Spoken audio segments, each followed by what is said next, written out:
Okay, welcome to Let's Talk. This morning the topic is going to be outside influences in the Krishna consciousness movement. And the influences that we're speaking about, we're going to speak about, are mainly Judeo-Christian influences and Hindu influences. So we've chalked out a couple things we have on paper, but we might jump around a bit because, as always, our talks are a little bit more on the impromptu than in the just, we don't really have an outline that we follow. And sometimes things get left out that even we've kind of chalked out. Well, we have a few things mentioned. Now, but first let me preface by saying that when I say the Krishna consciousness movement, I mean what I'm speaking about is the Brahma Madhva Gaudiya Sampradaya, that comes down from the time of Chaitanya Mahaprabhu and the six Goswamis, all the way through the centuries, coming down to Bhaktivinoda Thakura, then passing to Srila Bhaktisiddhanta. And at the time of Bhaktisiddhanta, we really see the organized mission, the form and shape, you might say, of Gaudiya Vaishnavism comes together with a strong emphasis on propaganda, preaching, and not just in Bengal, but all of India and beyond the borders of India for actually the whole world. Prithiviti Achiyata Nagaradi Gram, in every town and village. This is when it really takes shape in the time of Srila Bhaktisiddhanta. And then it's carried on, and particularly, undeniably, our Guru Maharaj, A.C. Bhaktivedanta Swami Prabhupada, succeeded in taking the holy name of Krishna around the world in an in a completely unimaginable way. In fact, it was said by some of his godbrothers and other Gaudiyas that this Prithiviti Achiyata Nagaradi Gram, the holy name, will be sung in every town and village of the world. This was like, how is this possible? It was They thought it was poetic. Poetic. Yeah. Some lakshana, some expression. But it was really hard to imagine, So Srila Prabhupada, our Guru Maharaj, did that, much to everyone's amazement. All right, but then what happened over time, for good and for bad reasons, the Western branch of the Gaudiya Vaiṣṇava Parampara became completely separated from its parent organization. In other words, Srila Prabhupada was a member of the Gaudiya Mutt. He was a disciple of Bhaktisiddhanta. But over time, his movement, the ISKCON movement, became very, very distant and became completely separated from the Gaudiya Mutt, which continued after Bhaktisiddhanta, which broke into fractions, but nonetheless did continue. And just in the same way, Srila Prabhupada's movement, ISKCON, it's broken into fractions and it continues. There's this, although, in the West, devotees have become fond of poking fun and pointing at the past history of the Gaudiya Mutt and how they broke into fractions and everything like this. And they failed, court cases. They failed to see that the Gaudiya Mutt broke into three factions, basically. And, Srila Prabhupada's ISKCON broke into so many fractions you can't even count them, you see. The Gaudiya Mutt had a single fall down of an acharya, one fall down of one acharya. I gave up keeping track of how many acharyas of ISKCON have fallen down. Bhaktisiddhanta had one sannyasi disciple fall down. Mm-hmm. He didn't have that many. How many was it, Giri? 17, 18, 19? 21. 21. Yeah. Out of 21 sannyasis, one fell down. Srila Prabhupada had 57 sannyasis, of which approximately about 50 have fallen down. Fallen down in the sense, well, some of them gave up any faith in Krishna whatsoever.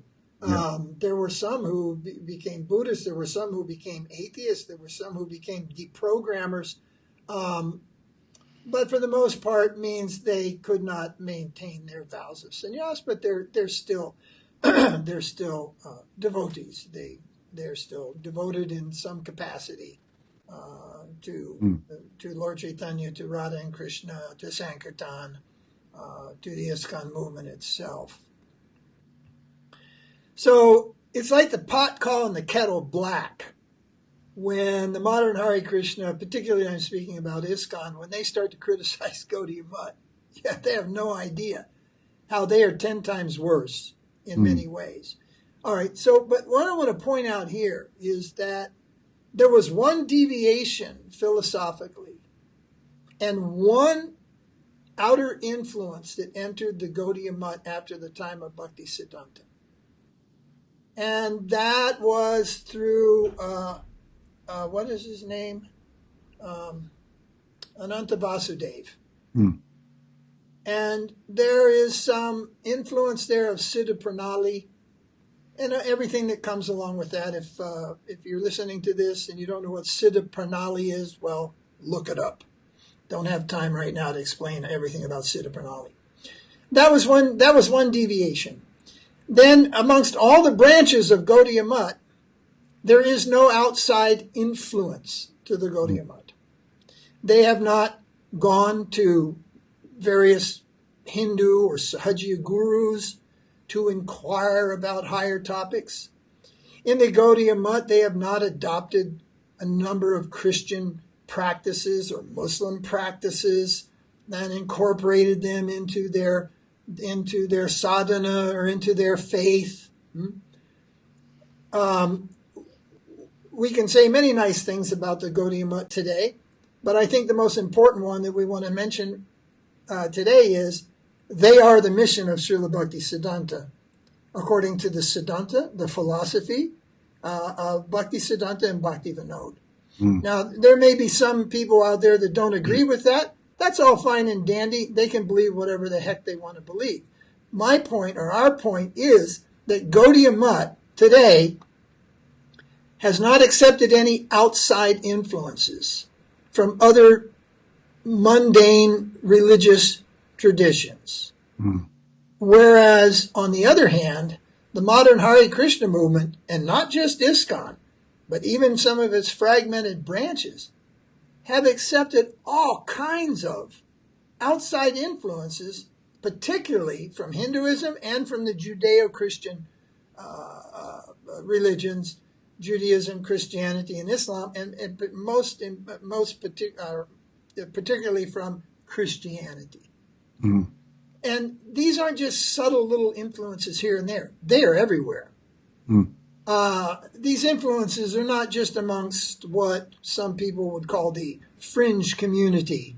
Devotees that work in the world and, have a job and have to maintain a family and can't really come to the ashram or the temple that much. And so, they kind of dabble here and there. That's there for sure. But the leaders, the sannyasis, the gurus, it's phenomenal how much outside influence it has nothing to do with Krishna consciousness, which is actually a deviation from Krishna consciousness, and which in no way actually helps Krishna consciousness, yet devotees are prepared to, go to the rug and argue the value of some of these things. And it's really surprising. It's really shocking. So as I've said before, for our own community, we're making these videos, I don't know, do you say for posterity, so that our own community can know and understand what is our position on these things. And for anybody else who's out there who wants to hear what our opinion is. Mm-hmm. All right, so we're going to go through some of these things, and we don't really have a planned out way to do it. Now, first I want to start with, let me start with our favorite picture, huh, Gary? We're going to start with just put this little picture up here on the screen. Okay. What the heck's wrong with my computer today? Oh, have a look at this. Isn't this sweet? Best friends forever. This is ridiculous. But this represents the mentality of many devotees, both old and new, both Prabhupada disciples and new devotees. And what is this suggesting? Well, it suggests many things. That, it's Lord Krishna and Jesus. They're just so close. Jesus is such a great soul. But first I'm going to point out, if Lord Jesus Christ had a position of this sort of intimacy with Lord Krishna, then I doubt very much that Lord Krishna would have allowed him to be nailed to a cross. I doubt that very much. And for a Shastric reference, let me recall briefly the story of Haridas Thakur. He was beaten with canes, lathis, through so many marketplaces. And if you pay close attention to that narration at the end, sometime later, he saw Lord Chaitanya, and there were no marks on Haridas's back. He felt no pain whatsoever, and he saw that Lord Chaitanya had taken all those beatings on his own back. This is the extent to which Krishna protects his people. There's also Prahlad as well. Prahlad also. And Prahlad, in case we've lost track of that, Prahlad is a Vaikuntha Bhakta. Prahlad is not, he's not a Golok Bhakta. Prahlad is not a Krishna Bhakta. He knows very little, or one can almost say nothing about Krishna. He's a Vaikuntha Bhakta. He's a devotee of Lord Narayan. Mm-hmm. Even the Vaikuntha Bhaktas are so protected by the Lord. The Lord will not tolerate any kind of mischief like this. What to speak of having his pure devotee, his messenger, nailed to a cross. Well, so the first thing is, so let's go over some of these things. And that picture, some people in their home altars have pictures of Jesus on the altar. And I've said this many times, if you take out, first off, all the stories about Jesus are borrowed from some other tradition. And then when you try to take a marker and go through the Bible and find some spiritual teaching, even if I allow you to fudge it, you can't come up with more than 2 or 3 things. And some of those things are also taught by the Boy Scouts and the Girl Scouts. They're not spiritual teachings at all. Do unto others as you would have them do unto you. There's nothing spiritual about that. Love your father with all thy heart. That's the one that most of the devotees will point to. Love what? Love your father, the Lord, with all thy heart. Yeah, well, all the Sahajis might say that too. I mean, that's such a vague. The first thing, I'd raise my finger and go, who is the Lord I'm supposed to love? Mm-hmm. Anyway, that's another thing. There's nothing there.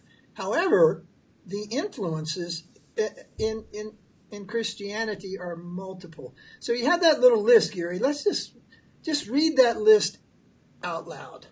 Sure. Well, first we have the Messiah, the Christian concept of the Messiah. That's there. Then there's the miracles. Fall from grace. Praying for the sick, the dead, families, victims, etc. excommunicating heretics, changing the books, creating saints, and laying claim to another's achievements. For example, the Adbhut Mandir. That was some of the list that we made up on the spur of the moment. So our listeners might be curious. Well, what do you mean the Messiah? Well, as the years go by, it seems that some devotees are hell-bent to turn the Krishna consciousness movement into a messianic cult, a savior cult. I wouldn't be the way things are headed. Recently, one of Srila Prabhupada's female disciples made some sort of a post somewhere. It ended up on that website, Sampradaya Sun. And she was explaining how Prabhupada actually didn't walk on the earth. He simply levitated. He simply floated. Mm-hmm. And what was amazing, the person that reposted her post or whatever also posted the comments by this Vaishnavi's followers. I don't know. I think some of them are her disciples or whatever. And it was all joy, wonderful, wow, all this stuff. It was absolutely ridiculous. And then, so we made a comment and posted that on one of our websites or multimedia. What's it called? Mm-hmm. Facebook, social media. And we explained that, yeah, well, what we said, and some people were like, some devotees were like, well, but he could have floated. He could have levitated if he wanted, you know. I mean, it was absolutely ridiculous. So this is what I mean, you know, miracles. And the fact is, Prabhupada hated these cheap miracles, levitation, all these things. In fact, there was one devotee, a godbrother, who went somewhere where this Sai Baba, long time ago, way back in the 70s. Mm-hmm. And he went somewhere and he saw this Sai Baba perform one of his miracles. And later, he had the opportunity, he was in a darshan with Srila Prabhupada, and he said to Srila Prabhupada, I don't know if it's a morning walk or where, but he told me this personally because we were together in Africa for some time. And he told me that, you know, he had seen this Sai Baba walk across a pile of rose petals piled up about a foot deep, walk across the top and not smash the rose petals, just float right across the top of the rose petals. So he saw this. He related this to Srila Prabhupada, that blah, blah, blah. Srila Prabhupada, this Sai Baba walked across a pile of rose petals and he just floated right across them. And he didn't smash any of the rose petals. And Prabhupada said, I don't believe it. And then my godbrother said to Prabhupada, oh, but Prabhupada, I saw it. And Prabhupada said, I don't believe it. And so it doesn't matter whether you saw it. It doesn't matter whether he even did it or not. These are just cheap antics of the cheaters. So I pointed out to one person who made a comment that, well, maybe he could have floated from time to time. I said, listen, Prabhupada hated these cheap tricks. He hated these cheap tricks. And because he hated them, well, it would be rather hypocritical if he then also engaged in some of these things. I also pointed out that actually, yes, the Lord's pure devotee, he has all the astasiddhis, but he only exhibits them if the Lord wishes. Mm-hmm. He even has the power to create a universe. But so far in our parampara, only Lord Brahma has done that. And as far as he said, oh, but there are many miracles in our sampradaya. It's just like, that's just a statement. You're talking through your hat, you know. And if there are, like a tiger coming to drink water next to Sanatana Goswami or Raghunath Das Goswami at Radhakund, and Krishna appearing and protecting, these are different types of miracles. Mm-hmm. We have no reference. And if you want to say, well, Prabhupada didn't have to, if he floated, well, then so did Bhaktivinoda, and so did Bhaktisiddhanta, and so did Bhaktivinoda Thakura. We belong to the floater sampradaya. So, this is, why are these miracles sought after? Oh, this proves divinity. This proves divinity. Well, then you have to accept that this Sai Baba and some of these other monkeys, that they were great souls because they were expert magicians. There's that story that floats around India. Sai Baba, he produced something like this out of his hand, and he gives to this man, and that man then goes and produces a watch and gives it to Sai Baba. So these are just tricks, and even if it's purely magic, so what? That is no measure of love of God. That is no measure of devotion.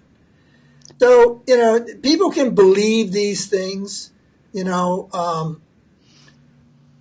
I was told by this a disciple of some Sahajiya guru in India, said, oh, Guru Dev knows your 10,000 lifetimes just by looking at your forehead. And I thought, God, what a curse that would be. It's bad enough to hear anybody tell you about their past. What to speak of 10,000 lifetimes? Oh my God, even the best of us must have killed people and just done all sorts of abominations. And you mean to tell me every time Guru Dev looks at somebody's face and sees their forehead, he can see their lives? 10,000 years of their sins flashing before him? And he's got 30 people sitting in the darshan? What a misery that would be. What a curse that would be, I seem to remember also the same Sahaja Guru, they claimed he could create a universe, and your response was, well, he certainly created hell, that's for sure. Exactly. All right, so, and also one day I was talking with a Ritvik, and I said, kind of like you guys are like saying Prabhupada's the way, the truth, and the light. And this is a popular Christian saying about Jesus. Jesus is the way, the truth, and the light. And that god brother of mine went, whoa, what is that? He was an Indian. He hadn't heard that before. He goes, that's perfect. That's perfect. What is that again? The way, the truth, the way, the truth, and the light. And I was like, oh my God, the way, the truth, and the light. So there is this tendency, and I hope we never live to see it, but according to the slow growth of the miracles and kind of bastardizing Srila Prabhupada, means separating from him from the rest of the sampradaya, and all these kind of things, failing to see his greatness, the neophyte wants to invent his greatness.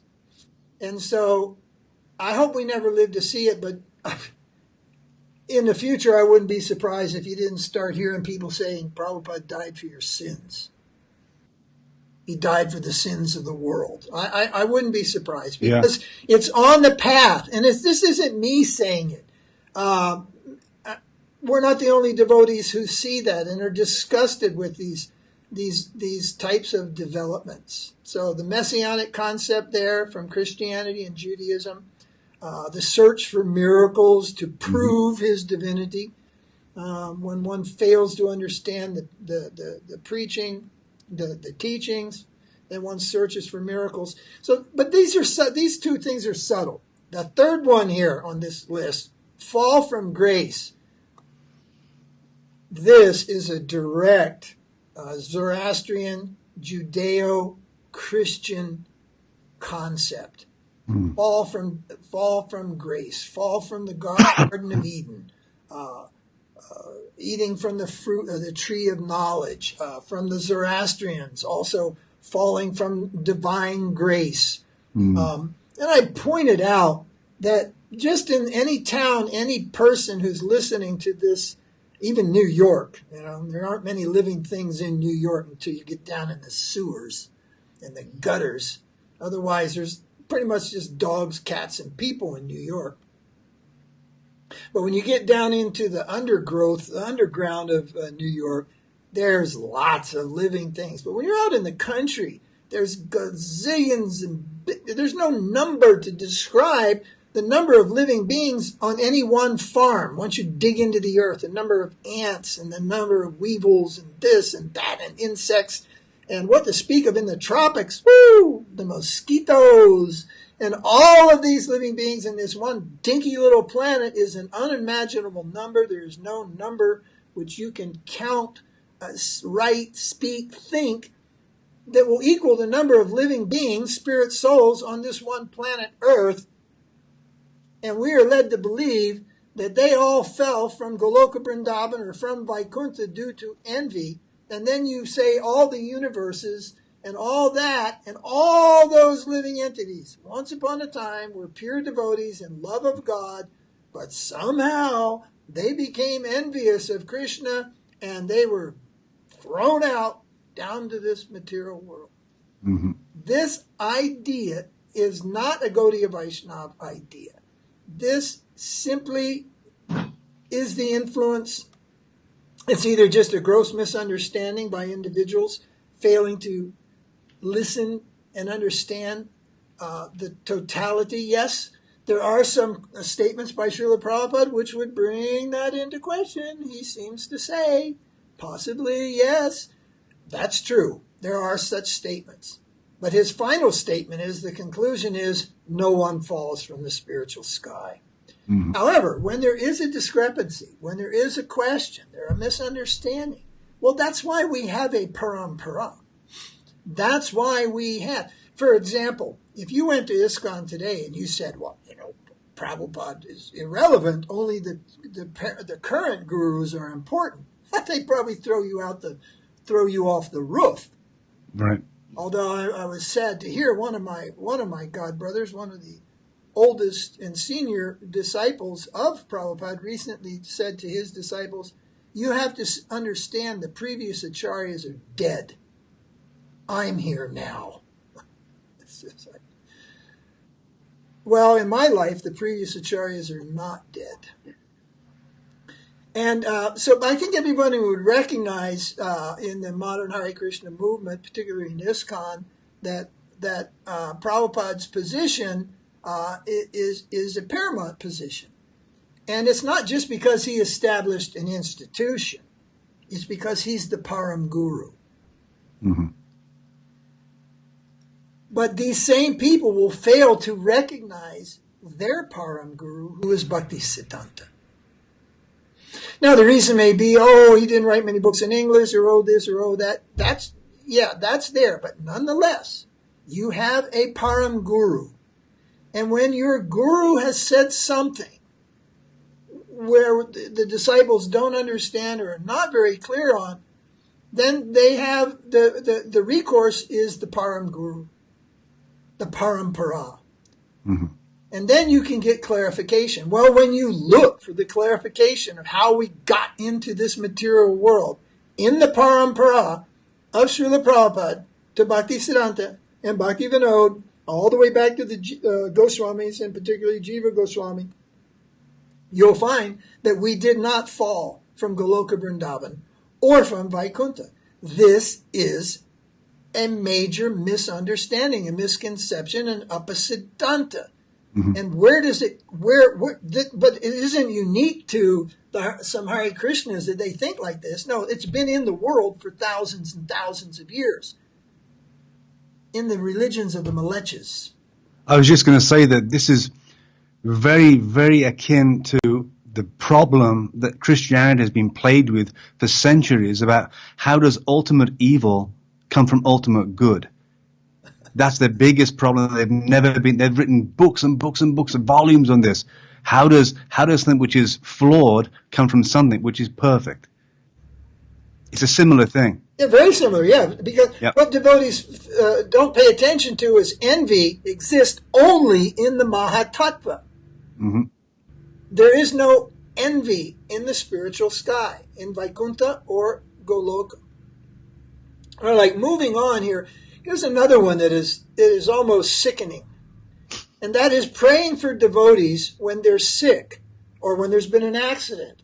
Mm-hmm. Or even praying for non-devotees and cow killers and and the likes of the materialist, even praying for them when there's been some, very major disaster like a mass shooting in a synagogue or a church, or recently here in the United States, or there in the United States, a little 7-year-old girl was shot and killed in some sort of a drive-by shooting. It's unclear what the motives were, but some innocent child was shot and died. And so then we find that devotees, from the little girl to the recent Jewish synagogue shooting, of course,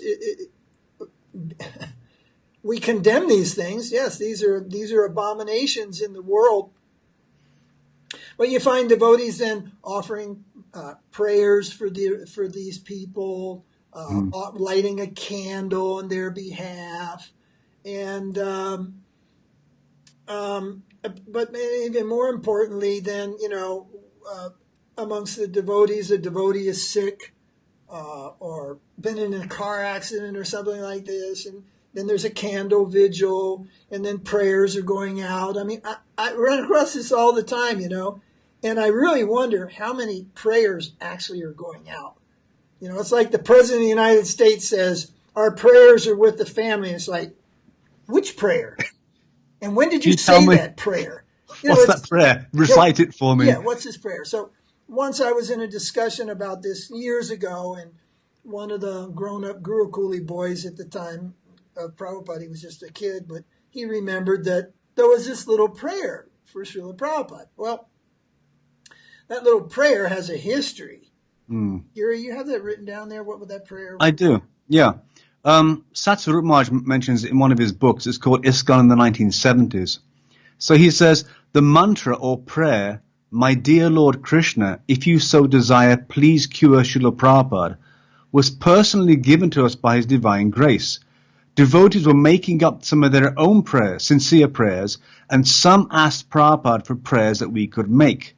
In response to our pitiful request, he made this prayer. Yeah, in response to our pitiful request. Now kind of bear with here, and don't anybody get all hot between the ears. But there's a history behind this. Devotees were making up their own prayers. That's coming out of what?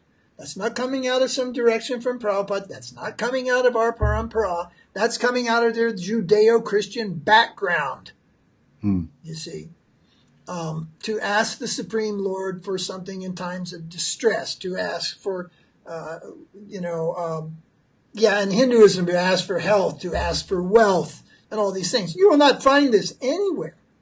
You will not find Prabhupada saying, and Bhaktisiddhanta was in his illness pastimes, and we were praying for Lord Krishna to please cure him. So the prayer says, please cure Srila Prabhupada. So we looked that up. That was in August of 1977.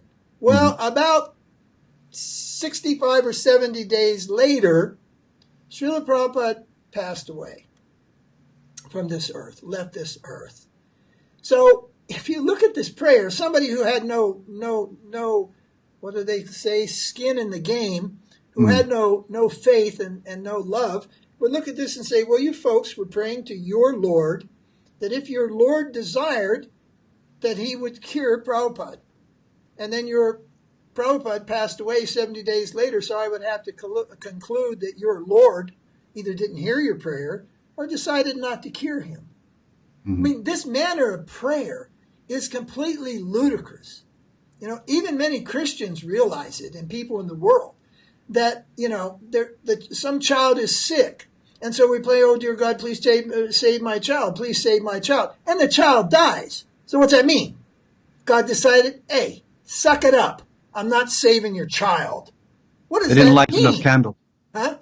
They didn't light enough candles. They didn't light enough candles. There was someone did a cartoon about Jesus, and, he was checking to see how many likes that poor child had, whether or not he was going to, it's save or not save. Think, people, think. Srila Prabhupada wanted a class of thinkers, not morons, not clones, but Brahmins, thinkers. independent thinkers, not independent of Shastra, not independent of their parampara, but thinkers, not excuse my French, but not dumbasses. Yeah. It's like, and then another thing about the Christians, it's like most prayers are offered on Sunday. That's God's day off.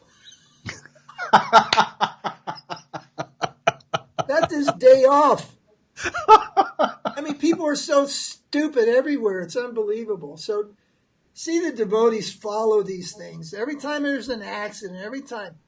And I have a friend in Nepal who joined the movement in the time of Srila Prabhupada when he was about 14 years old. He lived on the same street. His family house was on the same street or neighborhood where I think Paul McCartney or one of those. John Lennon had his place. And the first time he saw Srila Prabhupada was when Prabhupada came out the gate of John Lennon's place. And later, soon afterwards, he met the devotees. He joined and everything. He was in the Dallas Gurukul, and he received initiation from Srila Prabhupada. His name was Naragadev. Well, Naragadev, once he told me a story. He said, as a 14 or 15-year-old boy, he kind of had this crush on this like 12 or 13-year-old girl who was in the girls part of the Gurukul. The Gurukul. And she had some incurable disease. I can't remember what he said it was, but she was dying. And the doctor said she's going to die within a couple months.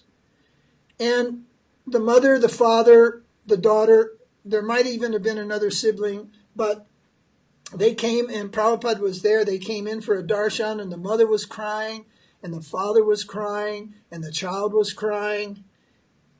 And Naragadev was also there in the room, this young boy. And he remembers this quite distinctly, that Prabhupada spoke up. Why are we crying? Why are you crying? There's no need to cry. The soul is eternal. And he gave, some inspirational talk to the dying, because this isn't going to change anything, isn't going to help anybody, isn't going to solve anything. Mm-hmm. And neither are these useless prayers. A devotee is sick, and then we pray for the devotee to get well. It's just like, listen, Krishna doesn't need your reminder about anything, all right? Mm-hmm. So then the question arises, so later on, my friend who lives in Nepal now, he's all grown up, he's 50-some years old now, and raised a family of his own. He saw this similar thing on some Facebook page where some ISKCON guru was lamenting this young devotee is, every word, please pray for her.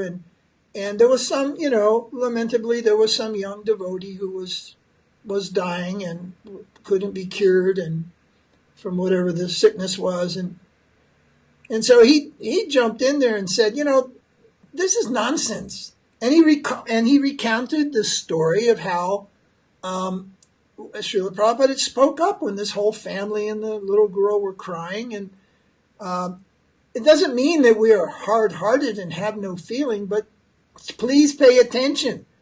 This crying and all this sentimental praying, this doesn't change anything. And it doesn't help at all.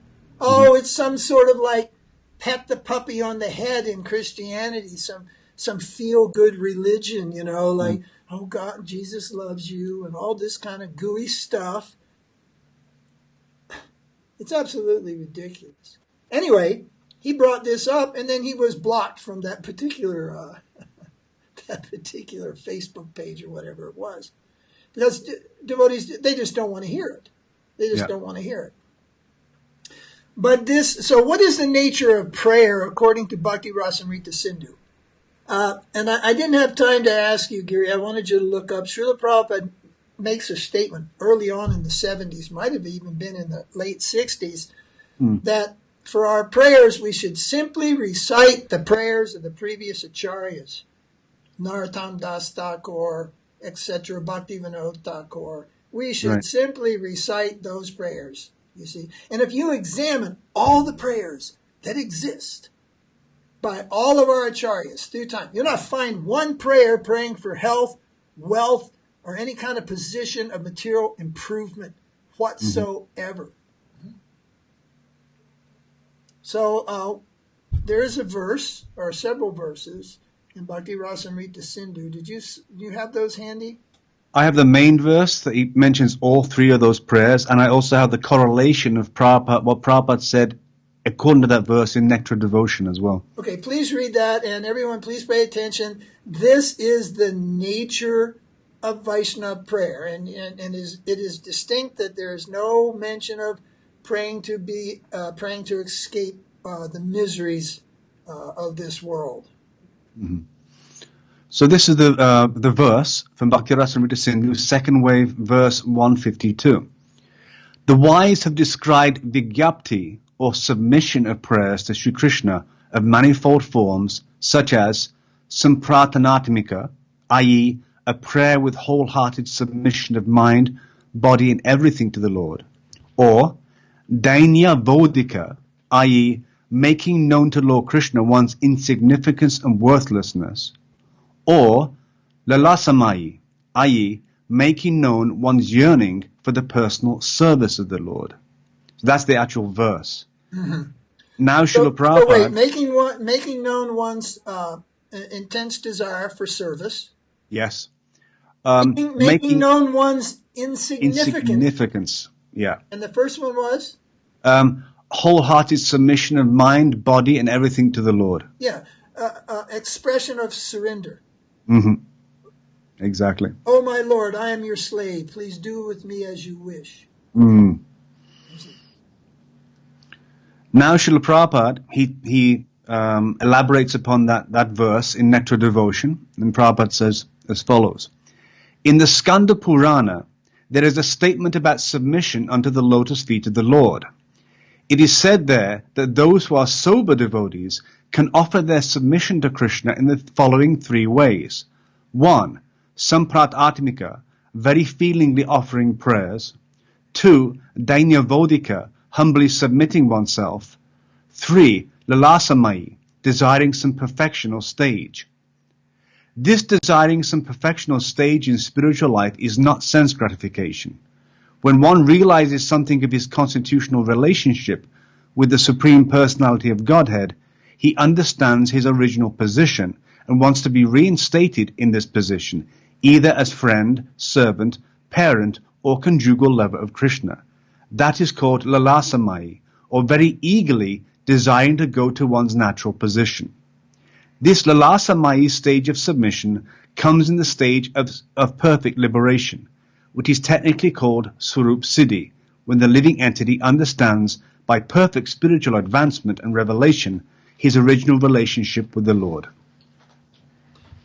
All right, so there's no history, there's no instruction. The praying for health, wealth, the sick, the dying, all these types of things are not part of Gaudiya Vaishnavism. They are outside influences. Mm-hmm. And the very Srila Prabhupada, the devotees, they were, as Satsvarup Maharaj recalls, they were offering their prayers. It was a very difficult, desperate time time for everyone, how to react. I mean, what to speak of how to react when Srila Prabhupada was in his Leela of departing this world, how to act. For many of us, how to even act in front of Srila Prabhupada was, people would become tongue-tied, they didn't know what to say, or they would say something that was absolutely stupid or ridiculous. I mean, being in front of his divine grace was for most people, it was I guess the word is unnerving, or unless you became very, very nervous, sometimes over self-aware, or just, Yes. So the time of his departure was probably, safe to say, very confusing, bewildering, and heartbreaking for his disciples. And so they begged the question, and he gave this prayer, as Krishna so desires. So, but then if you, like I said, if you examine this, well, then you'd have to say, well, there's two things here. One, you'd have to say, well, Krishna didn't desire to cure him, but I would interject here and say, Prabhupada was not sick. And this is something which you never hear much about, and maybe one day we'll get into that a little bit. The great souls do not depart this world due to sickness. There was no sickness. There is a reason for his departure from this world. It's a whole other subject. We can discuss that possibly. I discussed that privately. I don't know if it's really a suitable topic for something like a YouTube video. However, the question is, why and how did Srila Prabhupada leave this world? Well, according to this prayer, is he was sick. He needed to be cured. As if he had, I don't know, some kind of physical disease or some physical ailment. And I strongly disagree with that. In fact, I disagree with that over 100%. If you can do over 100%, I'm there. I disagree with this completely. That suggests karma. That suggests karma, exactly. It suggests karma. It suggests mundanity. Yeah. And all these things. And a failure to understand many things about Srila Prabhupada, even by some of his senior-most disciples, leaves this question out there. I'm sure the new generation, maybe I don't know if they've even stopped to ask the question, what was the cause of Prabhupada's leaving this world? And if you look at this prayer, well, he was sick, and then Krishna decided not to cure him. This doesn't make any sense once you enter the realm of Krishna consciousness and spiritual thinking. All right, so we'll leave that one behind for now. And another thing was excommunicating. This is a small topic. This is where the institutions begin to think that they have the power to connect and disconnect people from God himself. Yeah, from the grace of God, yeah. Grace of God, or from Srila Prabhupada. I mean, I remember in 1978 receiving this very disturbing news that if I wasn't obedient to one of the chosen 11 acharyas, which were called the chosen 11, that I had no connection to Srila Prabhupada. Well, I didn't laugh about it. I thought, oh, whoa, what road are we going down now? And that's how it began, for those of you who don't know. There was the chosen 11, and the word was, if you're not surrendered to one of these chosen 11, you're not connected to Prabhupada anymore. Mm-hmm. This was the road we went down. It was dark. That's a very papal thing, excommunication. Yeah, and being connected to the vicar of God on earth. Right, yeah. Right. We speak for God. We speak for Jesus. For God. So new gurus spoke for Prabhupada, and they spoke for God. The funny thing is, I don't think but one or two of them are around to speak about anything today. Yeah. But just to touch on this point, this is so funny, where some of these oldest devotees who were gurus and sannyasis who could not follow the principles of sannyas, who could not keep up even the responsibility of guru or the principles of sannyas. They give these things up. And they come back 30 and 40 years, 25, 30 years later, and they're honored with flower garlands, and devotees gather around to hear their Prabhupada stories. And no humility. No, they're as puffed up as they ever were, like a peacock in the mating season. But people forget how, and it's there, I forget whether it's a letter or in the books, and Srila Prabhupada says, one who cannot follow the principles does not have the mercy of the spiritual master. Right. Let me translate that to you. Those people don't have the mercy of Srila Prabhupada. They failed miserably. But yet, because they have some stories to tell, that's kind of like becomes sort of a meal ticket. In fact, some of them get free paid airline tickets to come to some down here to Mexico sometime and tell their Prabhupada stories. But according to Prabhupada, these people do not have the mercy of the spiritual master.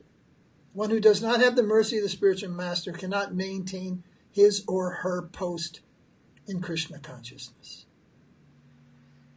But stories.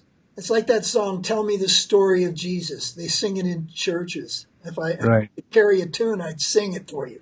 It's so foolish. Tell me the story of Prabhupada. Yeah. That's what it's becoming, the messianic cult. Tell me the story. Pay attention to what he taught. Pay attention to what he said. These are the most important things. Okay, another Christian influence is changing the books. If you knew and you could see how many different... The Vatican has over 2,000 different editions of the Bible. Over 2,000.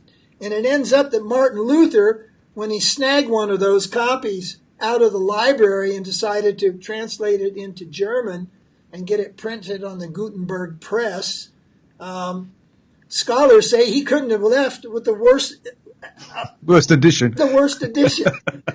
He had 2,000 Bibles to grab on the way out the door in the library, and he couldn't have picked the worst one. Yeah. And even that one undergoes change and change and change. And we have the same thing happening in today, a big controversy, changing the books, over-editing the books. Basically, not following Prabhupada's instruction. He said, keep your fingers off of it. Leave it as it is. Don't fix it. Leave it alone. And for any kind of editing, he made it very clear. Grammar, capitalization, word spelling, punctuation only. Not content. Not restructuring. Leave it alone. But they've managed to stir up so much issue, so many problems with book changes. Another Christian influence. Creating saints. Creating saints. And we know personally, I won't say his name, and you know this personally also, and many devotees do. I won't mention the name, but there was a sannyasi guru in ISKCON, and the next morning he was being given an ultimatum. And that ultimatum was to stop his preaching, the style of his preaching, or to leave ISKCON. He was getting the royal boot. That night, he left his body and he passed away. The next morning, and the days that followed, there were countless eulogies of his greatness, and that he was a pure devotee. And basically there was mega damage control to keep a hold of his disciples in ISKCON, to keep a hold of the properties. Yeah. But those of us who know, they were handing him a written document. This is your ultimatum. You will change the way you preach, or you will be booted out of ISKCON. Just to make it clear, the eulogies were coming from the same people that were going to kick him out. That's what I mean. That's what I mean, you see. Yeah. So there's this thing about making saints. As soon as someone disappears, he went back to God, he's a pure devotee, this and that, Recently there was some sannyasi, he had some lifetime problem with I don't know what it was, pornography or something.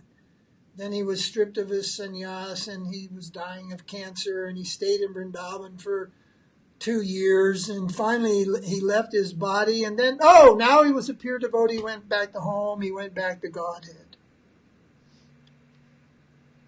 I don't know what the reason for it is. Damage control.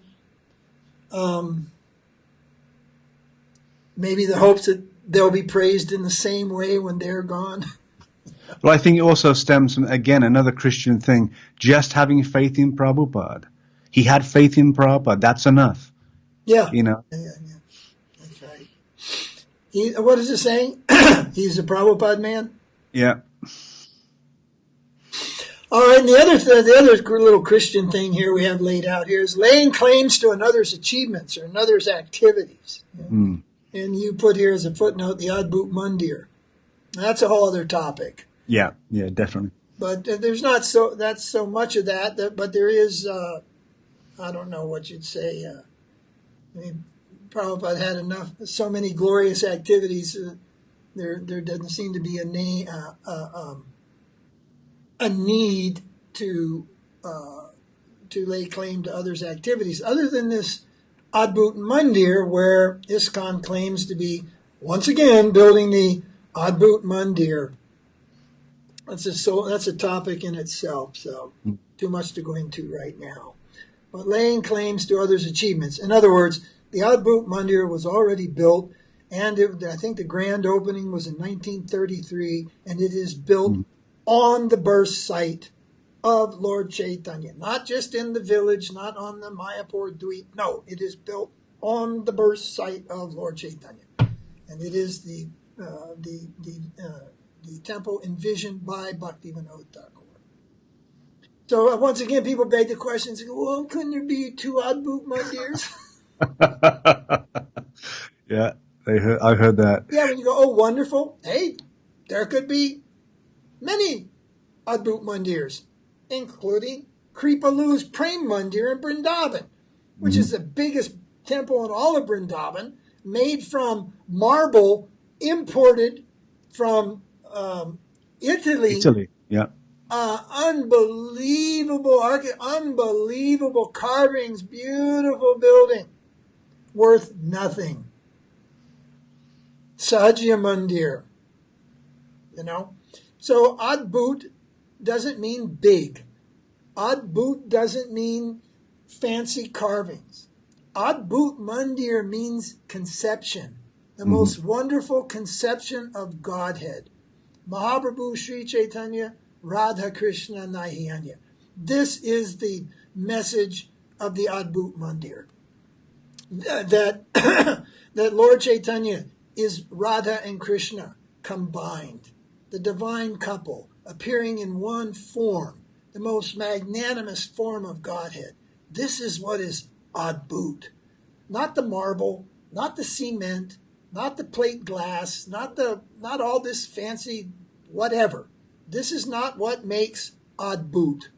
And the Adbhut Mandir, well, really isn't all that big, is it? That's at Yogapith. Right. It isn't all that big at all. It's quite simple in terms of design and architecture. Srila Puri Maharaj actually said, if our Guru Maharaj had only built a straw hut at Yogapith, it would still be the Adbhut Mandir. That's right. It would still be the Adbhut Mandir, because from that straw hut would emanate a most amazing conception. Now, also, along with that prediction, the Adbhut Mandir, it says, from the Adbhut Mandir, Krishna consciousness will spread all over the world. It doesn't say that Krishna consciousness will spread all over the world, and then everyone will come to India and build the Adbhut Mandir. Right. In some rice field, 1.5 kilometers down the road from the appearance place of Chaitanya Mahaprabhu from Yogapith. No. And that's exactly what happened, is Saraswati Thakur, on the order of Bhaktivinoda, at Yogapith, he built the temple, which the Adbhut Mandir, which was envisioned by Bhaktivinoda on 2 occasions.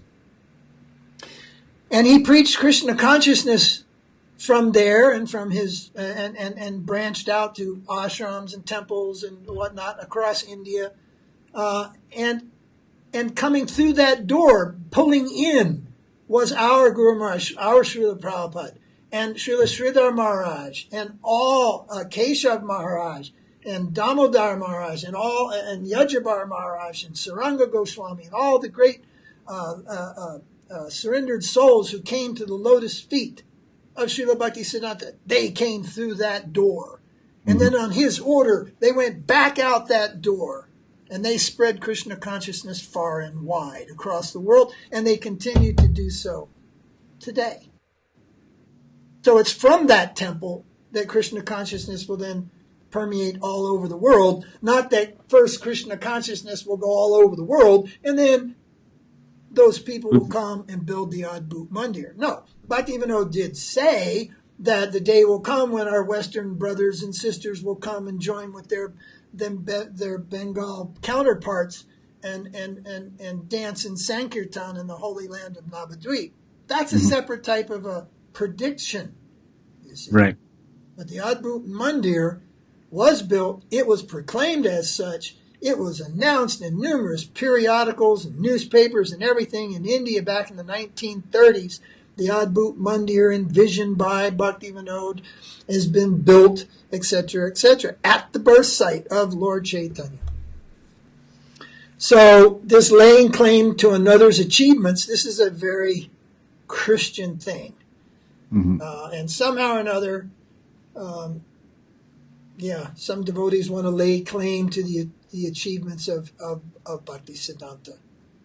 And this is unfortunate. Okay, so now Hinduism. We got a list of things: Kar Pujas, Kalyan Mandaps. Kalyan Mandaps means a wedding hall. Homas, fire yajnas when leaders and gurus are sick. And basically the lack of discrimination. This is the influence of Hinduism. Now, Demigod worship as well in the temples. Oh yeah, demigod. There are letters from Srila Prabhupada, and he is very clear that we are not to accommodate these types of things in his temples. But practically, well, anywhere you go where a temple in the Western world has a big Indian community, you will find that there has been compromise. Some Durga Puja or some Shiva Puja on Shiva Ratri or some weddings or even the building of a whole hall. In India, they build whole complete marriage halls called Kalyan Mandapas. Car Pujas. Hindus like to bring their new car to the temple, and then a Pujari ji will come out and put some chandan on the hood and some offer an arti to it. And if he has it, break a coconut on the wheel. Yeah. So this is quite common.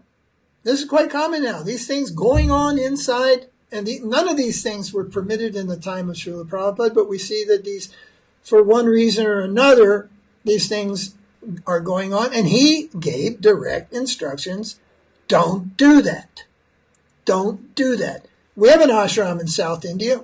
We don't do marriages. We don't do car pujas. We don't do cutting kids' hair. It's called, what's it called? The Mundan.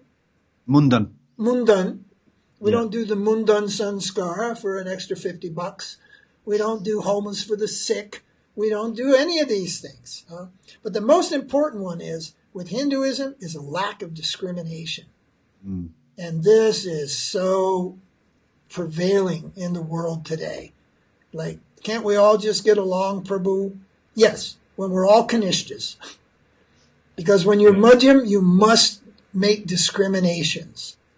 You must say, this is right, this is wrong, this is good, this is bad, this is correct, this is not correct. This is to be accepted, this is to be rejected. That's Madhyam.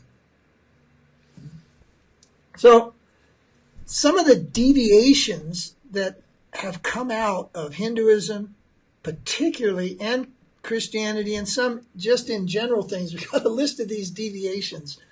I'm just going to read them through, and then maybe we can discuss a couple things. Deviations and trends that have influenced. Now remember, none of this stuff has influenced Gaudiya Math. None of it. They don't do homas for the sick. They don't do these things. They don't have these prayers for the sick. They don't go to outside sources. They don't go to some Bubba, some this, some that, and ask for Radha Bhav or ask what is the future of ISKCON. They don't do these things at all. But in the West, these things have been rampant for the last, at least I'd say 30 years, maybe even 40 years. Okay, some of the deviations here. I'll just read the list and then we'll explain what some of these were. The copper plate Bubba.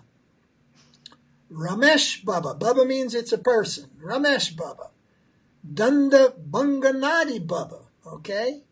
Reiki. Remember the days of Reiki. Exorcisms. Crystal worship. self-urine therapy. Murari Babu. Murari Babu is a Bhagavad Sapta reciter in India. Big Hindu, Hindu Sahajya. And Bhagavad Saptas. So these are things that are going on or have gone on with great enthusiasm in the Western Hare Krishna movement, and particularly in ISKCON, since the departure of Srila Prabhupada. So let me just start with this Bhagavad Saptas. Bhagavad Sapta is a recitation of the Srimad Bhagavatam in 7 days and 7 nights as an imitation of Maharaj Parikshit hearing for 7 days and 7 nights. He heard day and night, no food, no sleep. Nowadays, the Hindus are popular. They do these things. They put on these saptas. Of course, they all go home and sleep at night, and it's just a big show. And usually they don't even do entertainment. It's an entertainment, and particularly it really culminates in 10th canto with a lot of weeping and singing and dancing and crying and all this stuff. Prabhupada hated that.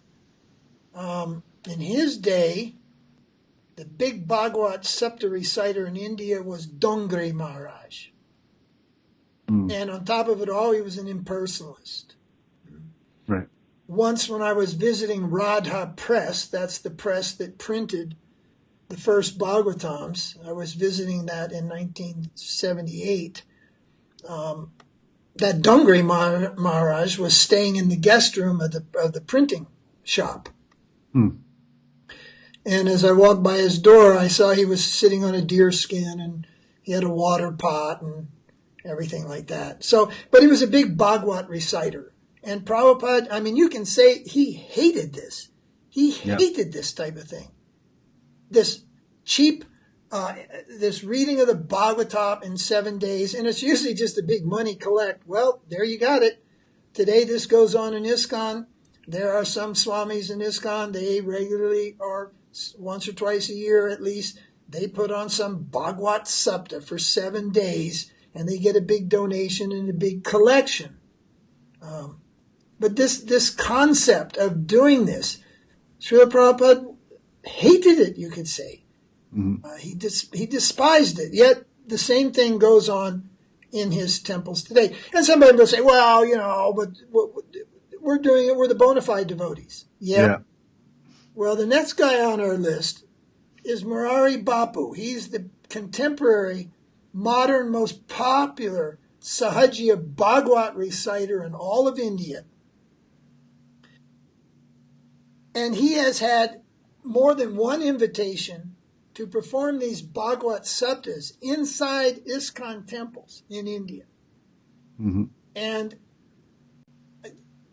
in Mayapur, in the headquarters. In the headquarters, yes, I remember that year. That was some time ago. But nonetheless, it was the start of what became the bona fide Bhagavad Sapta. There is no bona fide Bhagavad Sapta. It is a bogus conception.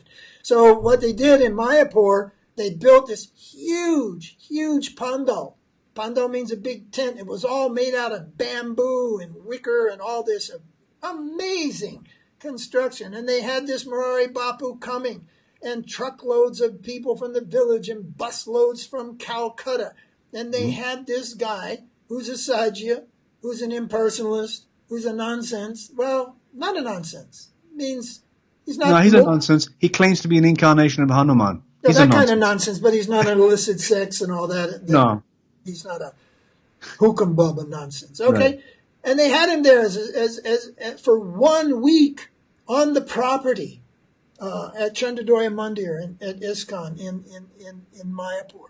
I mean, you can imagine how upset Srila Prabhupada would be if he was somewhere else in the world and he said, oh, we've just had Murari Bapu for 7 days in a huge pandal, which cost us over 1 lakh or 2 lakhs to construct.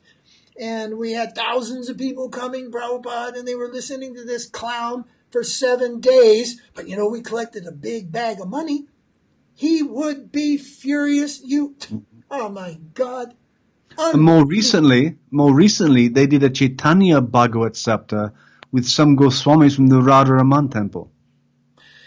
Yeah, that's another thing, That's probably a little closer to something bona fide, but Srila Prabhupada was not in favor of outside influences. Mm-hmm.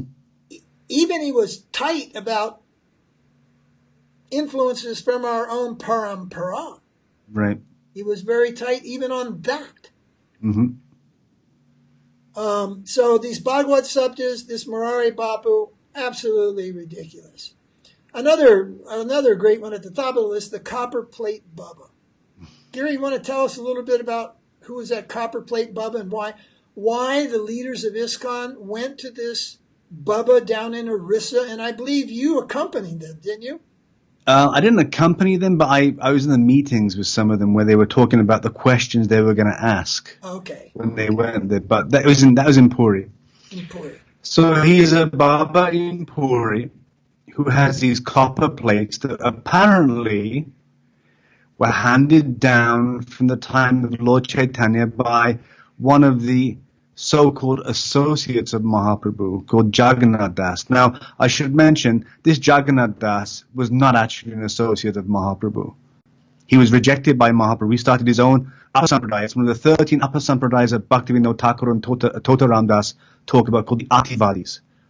He approached Mahaprabhu with some his own Bhagavatam, which was mixed with Tantra, Buddhism, Vaishnavism. Mahaprabhu's response was, "Oh, you are too intelligent." That's what Ativadi means. It's basically meaning you're a smart ass. So this Jagannath Das had these mystical copper plates, and anyone that comes there, he put them in water, and he had the answers written down. So it was passed down in his line. So the leaders were asking questions like, was Prabhupada poisoned? What will happen? What will happen to my zone when the big war happens? These sort of important questions. And they were going to this Baba to see if he could read these copper plates. And who were they in their previous lives? That was another question they were asking. And this group of gentlemen were sannyasis and gurus from within. Yes. So approximately, when was the year this was happening? This is about 1999 or 2000. Mm-hmm.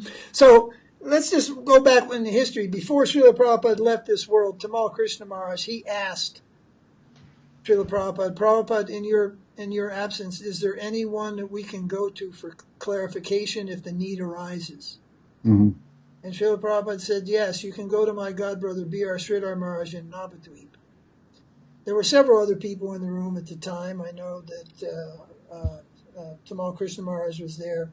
At that time, my Tripurari Maharaj was massaging Srila Prabhupada's feet. Bhakti Swami was there. Amsaduta. There was a good number of the older senior devotees there when Prabhupada said this. Mm-hmm. So then to fast forward, these same people, or the bulk of them, became offenders to Srila Sridhar Maharaj a few years later, rejected Sridhar Maharaj, made many rude and uncalled for comments, made many offenses, and rejected Srila Sridhar Maharaj. Mm. Then what followed after that, beginning with the Copper Plate Baba and a whole bunch of others, right up to the present day, they go to bogus sources for clarification and beyond clarification, for blessings, for Radhabhav. They go here and everywhere like hungry dogs in the street looking for something to eat. So I have this, I don't know where I got it. It was a saying. If you reject the right thing, then you will accept the wrong thing. Mm. If you don't fill your cup with milk, you will fill it with ink. If you don't accept Krishna, then you will embrace Maya. Mm. So they rejected Srila Prabhupada's instructions. That in itself is a long, long story. And then find themselves going everywhere and anywhere to some of the lowest and despicable. What they were saying, that this representative, his name was Achyutananda. No, is that yes. it? Yeah. It's Achyutananda and Jagannath Das, those two, yeah. Yeah, but they were saying, oh, he's in the line of Achyutananda. Right. And they were thinking, oh, this copperplate Bubba is in the line of Achyutananda, who was the principal disciple of Gadadhar Pandit, who was one of the sons of Advaita Acharya, who was the leader of the Sankirtan movement after the departure of Mahaprabhu and all his main associates at that time. They're thinking it's the same Achyutananda, but it's not. No, this is Urine Achyutananda. Yeah, it's a Sahajya Achyutananda. So they're there asking about such things as, was Prabhupada poisoned? What will happen to my zone in the big world and when the big war comes? Who was I in a previous life? It's just like, oh my God, talk about lost souls. Then there's this Danda Bunganadi Bubba. Mm-hmm. Is that the one you were present for? Yes. That's a Bubba. Nobody knows his parampara. Again, his parampara is supposed to be Shivananda Sen. That's supposed to be, you know. Yeah. All these supposed to be's, you know. Mm-hmm. In my opinion, some nondescript Bubba who has an ashram somewhere along the banks of the river where Mahaprabhu's fell and then Nityananda broke his danda. First he fainted thinking it was the Jamuna, and then Nityananda broke his danda, and it's called Danda Bunganadi. And so the story goes, right, the Bubba one day fainted in a swoon of ecstasy, and when he woke up, there was a stone on his chest, and then he accepted that as a Gauranga Shila. Right? Was that the story, basically? That's the story. Yep. And so somehow or another, ISKCON gurus and sannyasis made their way to this ashram, and I mean, I don't even know if I have the stomach to tell you some of the stuff. I mean, I think you were there on that occasion, right? Mm-hmm. I was there. And the sweet rice was dripping down the chin of this Bubba, and the ISKCON guru reaches over and scoops the drippy sweet rice off his chin, and then they distribute it to the other ISKCON sannyasis and gurus who were present there, praying for his mercy and all this stuff. Yep. Then investing money there and giving money to the Bubba and all this kind of stuff. And then when the Bubba leaves the world, I think one of those gurus now has that rock, and he worships it as a Gauranga Shila. I mean, it's like, if you want to follow stories like that and supposed to be paramparas, oh my God, you'll have a truckload of rocks, a truckload of so many things you can, shoes, cloth, this, that, all this stuff. I mean, it's amazing. No. Reject the real thing, then you will eat up the bogus things or the concocted things, right?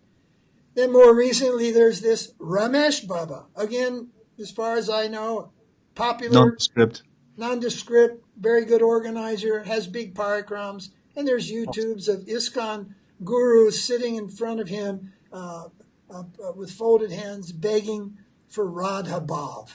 I mean, this is absolutely unbelievable. First question is, it's speechless. Yeah, what can you say? First I would say, Radha Bhav, I'm sure, and then his kirtans are the Bubba does his kirtans and all the girls come forward and all this dancing and all this stuff, and it's just, and he dresses with the the whole the gopi thing and everything. Yeah. He's not Shaki Bakey, but he is a little bit of a baby. Shaki baby, right? And they've lost such discrimination that they will just be overwhelmed by this kind of sweetness and all this stuff. Yeah. And then asking for blessings to advance in Krishna consciousness and all this. So I appreciate the humility, but placed at the wrong set of feet, I would say. Yeah. Okay, and then people going to Radhika and Govardhan, to the Bubbas out there, and everything, and it's not to say, oh, wait a minute, are you saying nobody else has any devotion and everything? No, I'm not saying that. But what I'm pointing out is how people are leaving their line, and these other people, the people they're going to, they're not leaving their line. They're not leaving their parampara. They're not leaving the teachings of their gurus. It's only these ISKCON people and some of these other Hare Krishnas, because they're lost. And they run here and there. And once the leader does, then guess what? Whoop! So do so many followers. Mm-hmm. Then there's just other things like Reiki. Can you remember some years back when even ISKCON gurus were getting Reiki initiation? Everything's about Reiki. Yeah, level 1, level 2, level 3, and all that. Where's Reiki now? Just another fad. And then giving Reiki initiations, receiving Reiki initiation, all this crap, deviation.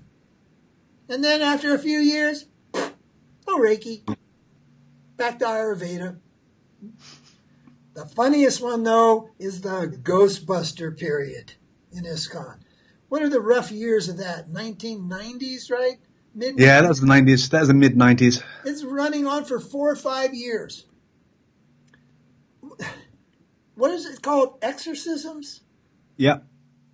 Chasing out the ghosts from temples, chasing out the ghosts from individuals. Gary, you know a little bit more about this because I mean, some of the gurus are like Grand Central apparently for ghosts. I mean, it was they had like 20, 30, 40, 100 ghosts in them. Yeah. The Ghostbuster team would say, oh yeah, they'd do an exam and say, oh, this Swami's got so many ghosts and this and that. Some gurus were then having their disciples purged of ghosts before they were initiated. Well, there was some guy from Assam. He was going around Chiteshwar, and he was doing these yajnas in the temples in Europe. Chiteshwar? Chiteshwar, yeah, that's the name he actually got. But he couldn't complete the yajna unless he had some gold coins to put in the fire. So they were getting gold coins. Smart guy. So this was going on all over the world, down in South Africa, in Mayapur. Everywhere. And all of a sudden, hey, no more ghost busting, no more ghost, right? Now all the people that are joining, they don't have any ghosts. No more new ghost in ISKCON. What the hell was that all about? What was that all about? That was about a lot of money. That was about a lot of foolishness. And that went on for quite a few years. Not a week, not a month. That went on for 3 or 4 years. Then there was the crystal worship.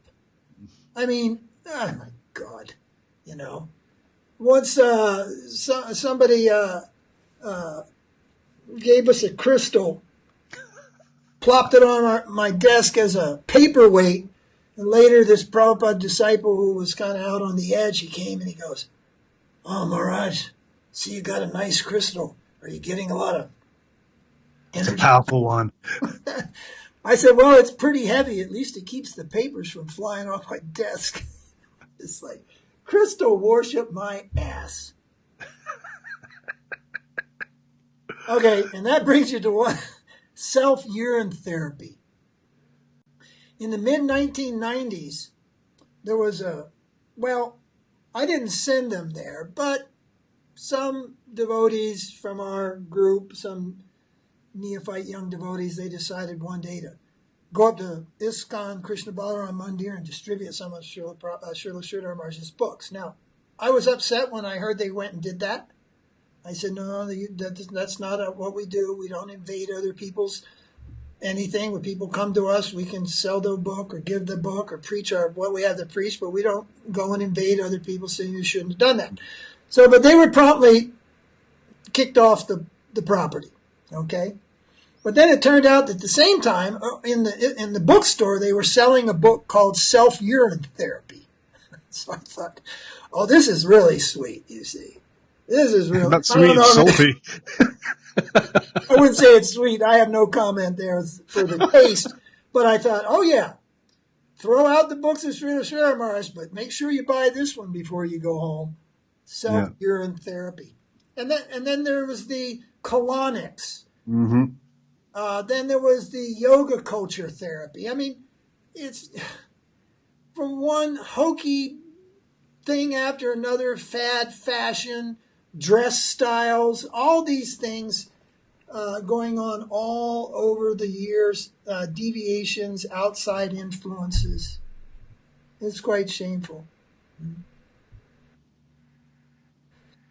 So, back to Jesus, the pal and bosom buddy of Lord Krishna. Well, Prabhupada says that these are the religions of the Yavanas and the Malechas. And here's these, Bhaktivinoda says in the Amrita, what is that? Amrita Pravaha Bhasha. Yeah, Bhaktivinoda. Why don't you read that statement? This is Chaitanya Charitamrita Adi Leela 17:169, when Mahaprabhu meets the Qazi. This is the purport by Bhaktivinoda. It's a one-liner. The Yavana Shastras are of three types: Jewish, which is the oldest, the Quran, and the Bible. The Yavana Shastras. Yavana Shastras. And I think there's another quote. Well, here's Anubhashya Bhaktisiddhanta. You have something there? Yeah. He says, senselessly killing living beings simply for the purpose of pleasure is fundamental to all these religions. Unlike the transcendental words of the Vedas, none of these paths are eternal. Therefore, one who deliberates upon these scriptures will naturally develop doubt about them, since they lack a solid foundation. He's talking about Christianity, Judaism, and Islam. Yeah. They are not eternal. They are man-made. They are the religions of the Malechas and the Yavanas. And now I think you have a quote there about the Shastras of the Yavanas, or meat-eaters, are not eternal scriptures. That's also from Srila Prabhupada. Please read that. It's a little lengthy, two paragraphs, I believe, or more. Sure, more. Yeah. The Shastra of the Yavanas, or meat-eaters, are not eternal scriptures. They've been fashioned recently, and sometimes they contradict one another. The scriptures of the Yavanas are three: the Old Testament, the New Testament, and the Quran. Their compilation has a history. They are not eternal like the Vedic knowledge. Therefore, although they have their arguments and reasonings, they are not very sound and transcendental. They're not transcendental. Right. Therefore, we have nothing to gain from those so-called scriptures. Let's just say books, the religions of the Malechas, the Yavanas. We have nothing to gain from them. We are on the transcendental path. As such, modern people advanced in science and philosophy deem these scriptures unacceptable. Sometimes Christian priests come to us inquiring, why are our followers neglecting our scriptures and accepting yours? But when we ask them, your Bible says do not kill, why then are you killing so many animals daily? They cannot answer. Some of them imperfectly answer that the animals have no souls. But then we ask them, how do you know that animals have no souls? Animals and children are of the same nature. Does this mean that the children of human society also have no souls? According to the Vedic scriptures, within the body is the owner of the body, the soul. In the Bhagavad Gita 2.13 it is said, as the embodied soul continuously passes in this body from boyhood to youth to old age, the soul similarly passes into another body at death. The self-realized soul is not bewildered by such a change. Because the soul is within the body changes through so many forms. There is a soul within the body of every living creature, whether animal, tree, bird, or human being, and the soul is transmigrating from one type of body to another. When the scriptures of the Yavanas, namely the Old Testament, New Testament, and Quran, cannot properly answer inquisitive followers, naturally, those advanced in scientific knowledge and philosophy lose faith in such scriptures. The Qazi admitted this while talking with Sri Chaitanya Mahaprabhu. The Qazi was a very intelligent person. He had full knowledge of his position, as stated in the following verse. Okay. See, what was I was going to mention?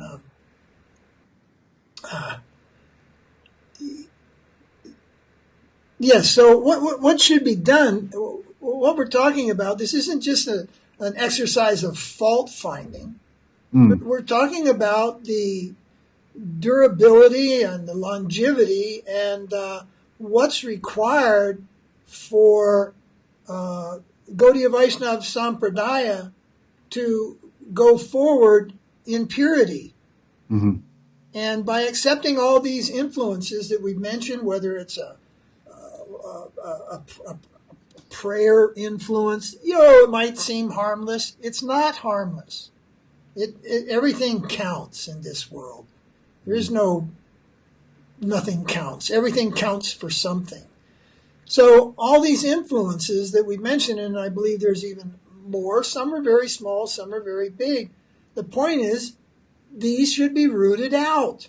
And the only way they can be rooted out is to focus and understand, well, what is Gaudiya conception? Like years ago, devotees wanted to increase the manner of puja. And they wanted to take up Homa and learn more about Homa. So where did they go? They went primarily to outside sources. For Homa, they went to the Sri Ramanuja Sampradaya. And for deity worship, well, they kind of went here, there, and everywhere. And instead of looking within our own tradition, there's a very elaborate way to do a Homa within the Gaudiya Vaiṣṇava tradition, but no, they went somewhere else, to the Sri Vaishnavas, to learn more about Homas. And for deity worship, like I say, they went here and there and everywhere around Vrindavan, Mayapur, wherever. And just one of the things that sticks in my mind is like they weren't satisfied with the simple process of deity worship that Srila Prabhupada had given, which got a little bit elaborate over time. And so when they went to look for this more elaborate way of doing achmans and tilaks and offerings and everything, one of the things I remember was the introduction of mudras. And instead of just taking some 3 drops of water and purifying the deepam or whatever it is, they got into doing mudras. That's different hand formations, the udder of the cow and the matsya. And you do these mudras over the article to be offered, right? And that's more elaborate, more fancy. Well, some years later, I never got into doing that myself, but some years later, and I think it was in Bhakti Rasamrita Sindhu, is mentioned that these mudras are given up by devotees in the stage of Raganuga Bhakti. Oh, that's in Rag Varatma Chandrika by Vishwanath Chakrabarti. Yeah. Sorry, yeah. And so I forgot where I'd come across that. And so that at the stage of Raganuga Bhakti, a devotee gives up these things because these extra formalities put a distance between the devotee and his Lord. So I thought, people are just, instead of understanding what they have and cultivating what they have, they're ignoring that. And they're running out to do other things thinking they're advancing. So that was just one thing I remember, the introduction of these mudras. What Srila Prabhupada gave us a very simple system, wasn't so elaborate, and nothing was there in the way that puts distance between you and your worshipable Lord. And that's why in our ashrams and wherever we had deity worship, I've never encouraged all this elaborate system. I just stick with the original, very basic, simple system. But anyway, it's a small thing, but mountains are made of grains of sand too. I mean, they're made from little stones, and little things become big things over time. All right, so we wanted to cover some of those things. Anything we left out here, Gary? Some of these? No, we covered everything, I think. The nature of prayer. You got that. Yeah, that was it. Hare Krishna. Yeah, hang on. Let's go back up here for a second. I think the ones that are important, I'm going to say here, going to sources outside our parampara for anything of the spiritual content.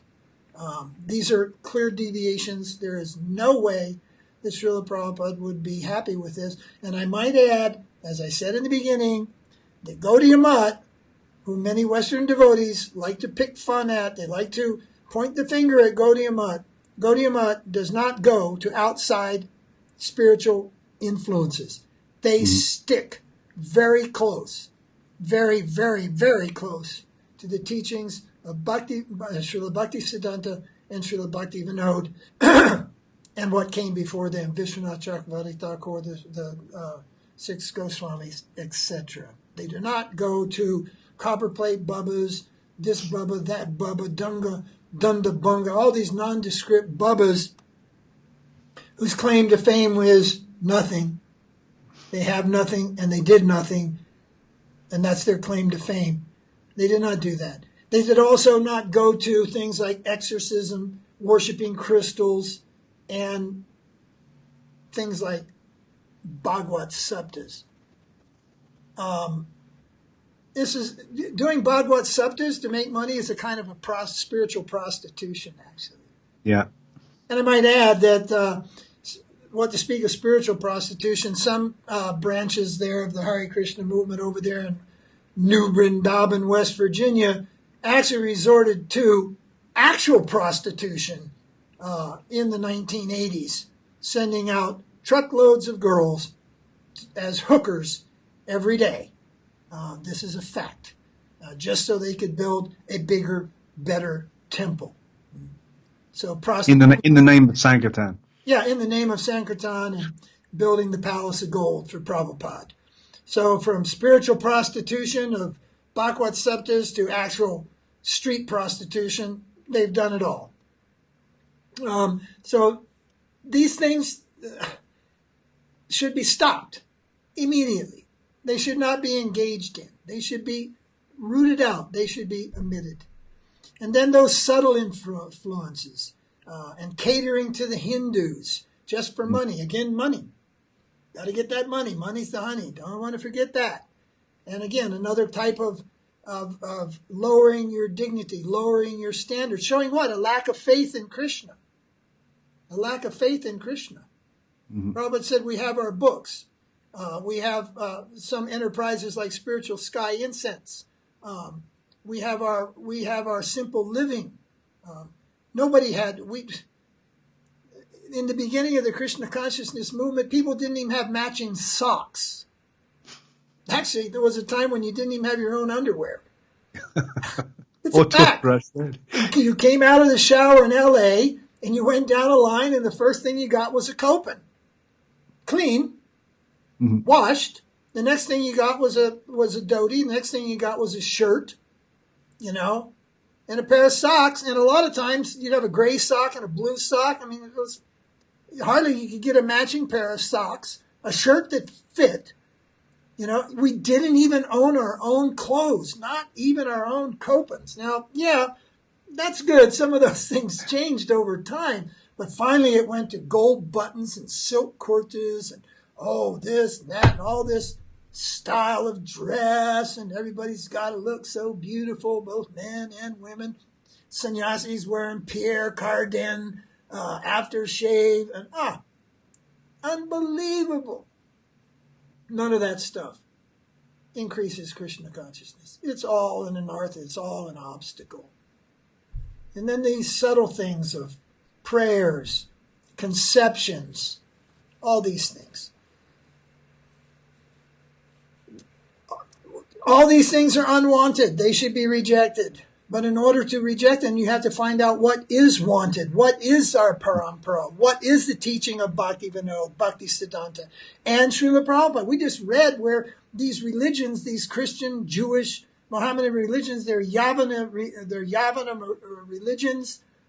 They are to be rejected by intelligent people. Now, why the devotees are making such foolish paintings of Krishna and Jesus holding hands, floating across the water? What is this nonsense? That's what it is. It's nonsense. So These influences should be rejected. Oh, okay. I got one more to put on the screen here, okay? Yeah, this is the clincher. And some years ago, let me see, I got to get back to where I can command the screen. Yes, some years ago, as I heard it, upwards and over $1 million was spent making a feature film, a feature feature series about Srila Prabhupada called, what was it called, A Baicharan Day or something? Mm-hmm. It was called A Baicharan Day. It was going to be the whole life of Srila Prabhupada. It was a total flop. India TV, Doordarshan, all the channels, nobody wanted to show it, but it's there in parts today on YouTube. And I'm going to put up just a little couple seconds clip from what that $1 million has done. And this is in the way of trying to create miracles like the Prabhupada disciple who recently wrote, said Prabhupada didn't actually walk on the earth. You know, he just floated, and some proof that he walked through the mud, he didn't leave a footprint, and all this kind of imaginary stuff. And so this is a clip, okay? I'm going to put that up here. This is a clip from the film A Baicharan Day, $1 million spent. This is just one of the things which they did in this film, showing how Prabhupada defeated Kali, the personality of Kali. In this clip, the personality of Kali comes in front of Srila Prabhupada. Now, I shortened it because I didn't want to get into a copyright thing and get this video rejected off of YouTube. So it's just the quintessential part of the clip. But this person who you see at the end of the clip running away, that's the personality of Kali. And he comes to challenge Srila Prabhupada, who's out on a walk one early morning. And he steps up from the shadows and he starts chastising Prabhupada, basically telling him, this is my kingdom. I command here, you know. And then, with his mystic power... Oh, no, don't spoil it for everybody. Okay. Then Prabhupada defeats him. So here's the film. It's just a couple of seconds worth, and then we'll discuss. Hang on. Here we go.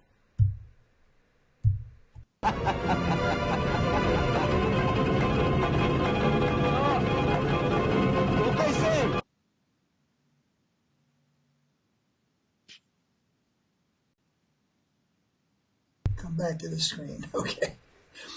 So, in this $1 million production, when Kali Yuga comes to challenge Prabhupada, then a light, a jyoti, comes out of his forehead and blinds the personality of Kali, who then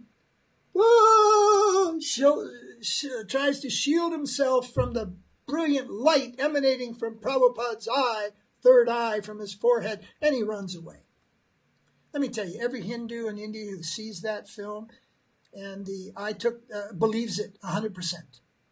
And the stories will spread. When Bhaktivedanta, he went to United States, he defeat Kali. Jyoti come from head, big light come and Kali run. Oh yeah. It's out there on YouTube. I think that particular clip has over 7,000 views. And every one of those Hindus who has seen that, it's in a Hindi version, believes that's what it happened. That never happened. He walked,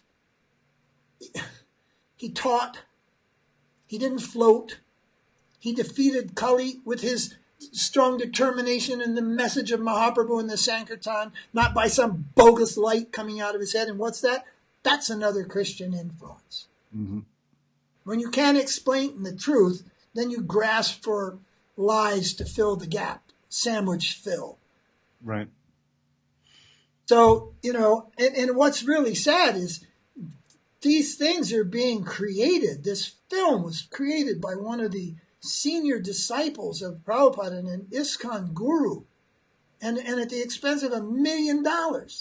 And a total flop, but it's still out there on YouTube, and thousands of people see that. There's so many things in that film that are totally bogus. It shows Prabhupada's father. He has this rinky-dink little cloth shop, and he comes home to a palace that would embarrass the Birlas, or some Raja king in Rajasthan. Well, that means one thing. Prabhupada's father was black market. When you have a dinky shop in a big palace in India, that means you're black market. That's what it means.